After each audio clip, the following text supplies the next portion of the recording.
Assalamualaikum dan salam sejahtera. Saya akan memperkenalkan program Sarjana Muda Pengajian Asia Timur di bawah Jabatan Pengajian Asia Timur, Fakulti Sastera dan Sains Sosial Universiti Malaya.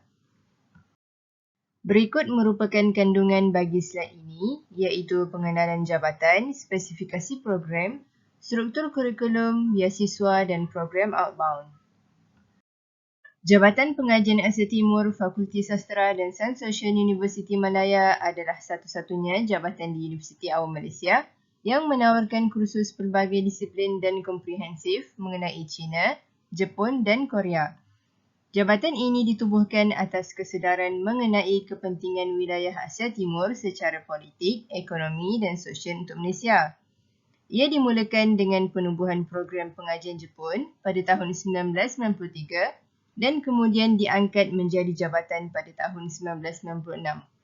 Sehingga hari ini, jabatan ini telah melahirkan ratusan profesional yang berkhidmat di sektor awam dan swasta serta beberapa orang graduan yang menjadi pemilik perniagaan atau perusahaan. Dari perspektif yang lebih luas, pelajar yang dihasilkan oleh jabatan diharapkan mempunyai pemikiran global dan pada masa yang sama masih tunduk ke bumi. Sejajar dengan tujuan menghasilkan model insan seperti itu, setiap pakej pengkhususan dalam program ini menawarkan kursus bahasa serta kursus mengenai politik kontemporari, ekonomi, sosial, budaya, pengurusan dan hubungan antarabangsa. Di samping itu, kursus serantau yang mengintegrasikan hubungan antara ketiga-tiga negara juga ditawarkan sebagai kaedah untuk memperkukuhkan dan memperkayakan pengetahuan dan pemahaman pelajar. Hasilnya, kursus yang ditawarkan adalah terkini, dinamis dan kompetitif, sesuai dengan keperluan pasaran pekerjaan yang kompetitif. Bilangan graduan dari Jabatan Pengajian Asia Timur Universiti Malaya adalah seramai 737 orang, iaitu dari tahun 1997 sehingga tahun 2021, yang mana antara ketiga-tiga jurusan yang ada iaitu Pengajian Jepun, Korea dan China, Pengajian Jepun mencatatkan jumlah graduan yang paling ramai berbanding Pengajian Korea dan China. Seterusnya, saya akan memperkenalkan pensyarah dan staf yang ada di Jabatan Pengajian Asia Timur. Saya akan memperkenalkan kumpulan pensyarah terlebih dahulu, dimulai dengan Dr. Tan Suki sebagai Ketua Jabatan Pengajian Asia Timur yang mempunyai kepakaran dalam bidang perniagaan dan budaya Korea. Seterusnya, Dr. Gita Govindasamy sebagai Timbalan Ketua Jabatan Kepakaran dalam bidang hubungan antarabangsa Korea dan Dr. Rohayati Paidi sebagai Penyelaras Program Ijazah Dasar Kepakaran dalam bidang Sosiologi Budaya Jepun. Seterusnya, Profesor Madya Dr. Mat Nasruddin Mat Akhir, Kepakaran dalam bidang hubungan antarabangsa dan keselamatan Jepun. Profesor Madya Dr. Jimin Park, Kepakaran dalam perniagaan antarabangsa atau K-Wave. Dr. Asmadi Hassan, Kepakaran dalam ekonomi politik Jepun. Seterusnya, Dr. Alias Abdullah, bidang kepakaran dalam ekonomi Jepun. Dr. Park Chang-kyu, bidang kepakaran dalam sejarah, budaya dan politik Korea. Dan Dr. Kaori Kimura, bidang kepakaran dalam bahasa dan budaya Jepun. Seterusnya, saya akan memperkenalkan tenaga pengajar luar jabatan iaitu pensyarah bagi kursus pengajian Cina dari Institut Pengajian Cina Fakulti Sastera dan Sains Sosial yang terdiri daripada Dr. Ding Texun sebagai penyelaras pengajian Cina, Dr. Peter Chang Tiam Chai, kepakaran dalam bidang Confucianism dan politik, Dr. Niao Chao Bing, kepakaran dalam bidang ekonomi politik dan Dr. Fan Pik Shai, kepakaran dalam bidang bahasa dan budaya. Seterusnya, saya akan memperkenalkan tenaga pengajar kursus pengajian Cina dari Institut Pengajian Cina yang terdiri daripada Dr. Lee Chi Leong dan Dr. Nur Syahadah Jamil, kepakaran dalam bidang hubungan antarabangsa, Dr. Lee Ran dan Associate Professor Dr. Chen Sok Ji, kepakaran dalam bidang ekonomi. Bagi tenaga pengajar bahasa pula, terdapat 3 orang guru bahasa dari Fakulti Bahasa dan Linguistik iaitu Cik Chin Zeyuan, guru bahasa Cina, Puan Alia Abdullah, guru bahasa Jepun dan Encik Lee Yen Lee, guru bahasa Korea. Dalam bahagian pentadbiran Jabatan Pengajian Asia Timur, Terdapat 2 orang staf sebagai pembantu tadbir iaitu Puan Nurul Huda Mehad dan Encik Muhammad Amirul Azfar Baharin serta seorang pembantu operasi iaitu Encik Muhammad Fazil Saharuddin. Objektif pendidikan program Ijazah Sarjana Muda Pengajian Asia Timur adalah bagi melahirkan graduan yang mampu mengaplikasikan pengetahuan dan kemahiran berkait dengan pengajian Asia Timur ke dalam kerjaya yang diceburi. Yang kedua, bagi melahirkan graduan yang mampu mengadaptasi pengetahuan dan kemahiran berkait dengan pengajian Asia Timur ke arah pembangunan kerjaya, keluarga dan masyarakat.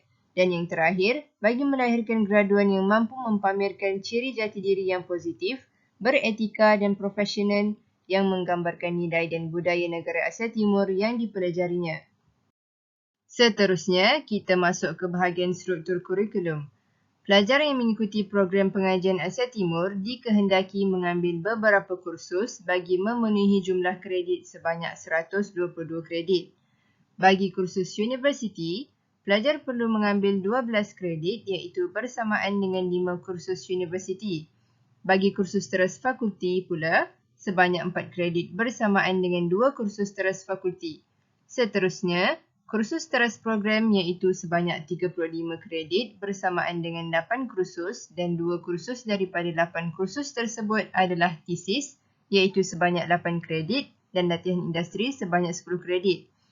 Bagi kursus teras package, sebanyak 24 kredit diperlukan bersamaan dengan 8 kursus iaitu 6 kursus daripadanya adalah kursus bahasa dan 2 kursus negara. Seterusnya, kursus elektif program pula adalah sebanyak 9 kredit bersamaan dengan 3 kursus yang mana pelajar bebas memilih kursus yang diminati. Bagi kursus elektif pengkhususan, sebanyak 30 kredit bersamaan 10 kursus yang dikehendaki, yang mana 10 kursus adalah kursus luar jabatan. Dan yang terakhir adalah 8 kredit bagi kursus elektif universiti bersamaan dengan 4 kursus yang ditawarkan. Dan keseluruhannya membawa jumlah sebanyak 122 kredit. Seterusnya, saya akan memperkenalkan kursus yang terdapat dalam program pengajian Asia Timur.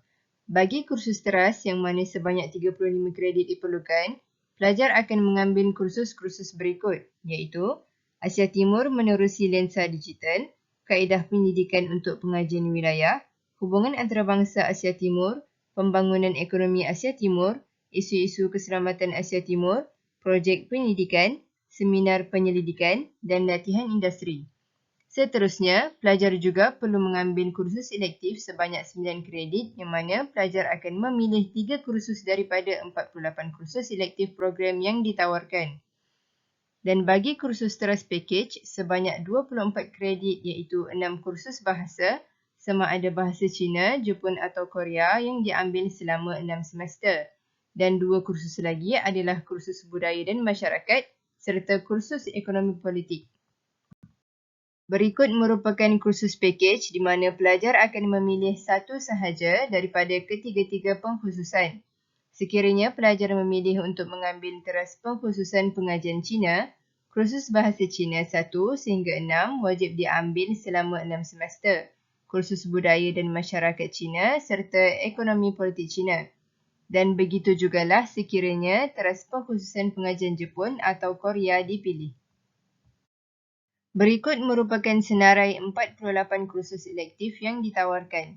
Hanya 3 daripada 48 kursus ini boleh dipilih bagi memenuhi 9 kredit. Seterusnya, kursus elektif pengkhususan pula adalah di mana pelajar perlu memilih sebanyak 10 kursus daripada salah satu pakej elektif pengkhususan yang ditawarkan. Kursus-kursus tersebut diambil dari luar jabatan dan kursus-kursus ini diambil pada tahun kedua. Jadual berikut merupakan keperluan jumlah kredit mengikut semester. Bagi semester 1, jumlah kredit yang disarankan adalah 18 kredit iaitu 4 kredit kursus universiti, 3 kredit kursus teras program, 6 kredit kursus teras package, 3 kredit kursus elektif program dan 2 kredit kursus elektif universiti. Bagi semester 2, jumlah kredit yang disarankan adalah 20 kredit yang mana 4 kredit kursus universiti, 2 kredit kursus teras fakulti, 3 kredit kursus teras program, 6 kredit kursus teras package, 3 kredit kursus elektif program dan 2 kredit kursus elektif universiti. Bagi semester 3 pula, jumlah kredit yang disarankan adalah 21 kredit yang mana 2 kredit kursus universiti, 2 kredit kursus teras fakulti, 3 kredit kursus teras program, 3 kredit kursus teras package, 3 kredit kursus elektif program, 6 kredit kursus elektif pengkhususan dan 2 kredit kursus elektif universiti. Bagi semester 4 pula, jumlah kredit yang disarankan adalah 19 kredit yang mana 2 kredit kursus universiti, 3 kredit kursus teras program, 3 kredit kursus teras package, 9 kredit kursus elektif pengkhususan dan 2 kredit kursus elektif universiti. Seterusnya, bagi semester 5, jumlah kredit yang disarankan adalah 18 kredit iaitu 6 kredit kursus teras program, 3 kredit kursus teras package dan 9 kredit kursus elektif pengkhususan. Bagi semester 6 pula adalah sebanyak 16 kredit iaitu 7 kredit kursus teras program, 3 kredit kursus teras package dan 6 kredit kursus elektif pengkhususan. Dan yang terakhir pada semester 7 adalah 10 kredit di mana pelajar menjalani latihan industri. Dalam program pengajian Asia Timur, pelajar berpeluang mengikuti program pertukaran ke Jepun, Korea atau China di bawah tajaan. Antara beasiswa dan bantuan kewangan yang diperuntukkan kepada pelajar yang mengikuti program pertukaran adalah IMS Scholarship, POSCO TJ Park Scholarship, Samsung Support dan UMS Exchange Program Support. Dengan adanya beasiswa dan bantuan kewangan ini, pelajar dapat menerokai dan merasai sendiri pengalaman dan budaya ketika berada di negara yang dipelajarinya. Setiap tahun, secara puratanya, seramai 10 hingga 20 pelajar dari Jabatan Pengajian Asia Timur telah mengikuti program pertukaran.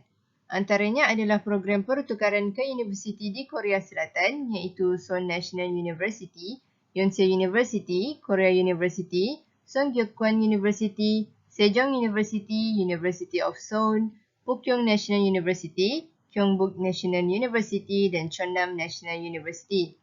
Bagi universiti di Jepun pula adalah Tokyo University, Kanazawa University, Aoyama Kaguen University, Waseda University, University of Tsukuba, Tokushima University dan Fukuoka Women's University. Peta menunjukkan lokasi Jabatan Pengajian Asia Timur. Blok Siswarama merupakan blok Jabatan Pengajian Asia Timur yang terdiri daripada pejabat pentadbiran, bilik pensyarah, bilik kuliah, auditorium, makman komputer dan juga perpustakaan. Bagi yang berminat untuk mengikuti program ini dan mempunyai pertanyaan yang lebih lanjut mengenai program pengajian Asia Timur, boleh terus hubungi jabatan pada nombor yang tertera di sini dan boleh sahaja email Ketua Jabatan Dr. Tan Suki atau Pembantu Tadbir Encik Amirul. Sekian daripada saya, terima kasih.